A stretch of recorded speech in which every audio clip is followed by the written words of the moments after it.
អូខេបងប្អូនទាំងអស់គ្នាសម្រាប់ម៉ោង8កន្លះព្រឹកយើងបានចូលលេខពិស្នាដែលនិយាយថាទិញទៅឆ្អើគេនោះបានចូល30គូត3គ្រាប់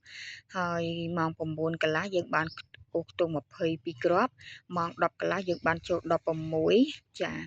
ហើយ69គឺយើងបានចូលនៅលេខពិស្នាដែលនេះខ្ញុំបង្ហោះនៅ Channel លោកយាយតូចណាចាហើយ26ម៉ោង25 16ចូលចំ67ម៉ោង66ចាអញ្ចឹងសម្រាប់ម៉ោងបន្ទាប់កូនសិស្សទាំងអស់គ្នាអាចលេងបន្តទៀតផងដែរណាចាហើយសម្រាប់លេខរបស់យើងគឺនៅតែដូចដើមបើពេលថ្ងៃមានលេខអ្វីបន្ថែមនឹងខ្ញុំនឹងបង្ហោះចែកជូនដល់បងប្អូនកូនសិស្សកុំភ្លេច Subscribe YouTube Channel របស់នាងខ្ញុំមួយដើម្បីទទួលបាននៅលេខលេបលេខសំណាងជារៀងរាល់ថ្ងៃក៏ដូចជាខែឆ្នាំប្រចាំខែប្រចាំថ្ងៃក៏ដូចជាវិធីផ្សេងជួយឲ្យយើងកាត់គ្រោះកាត់នាមអីផ្សេងផងដែរដោយមិនចំណាយថវិកាអរគុណហេងមកបន្ត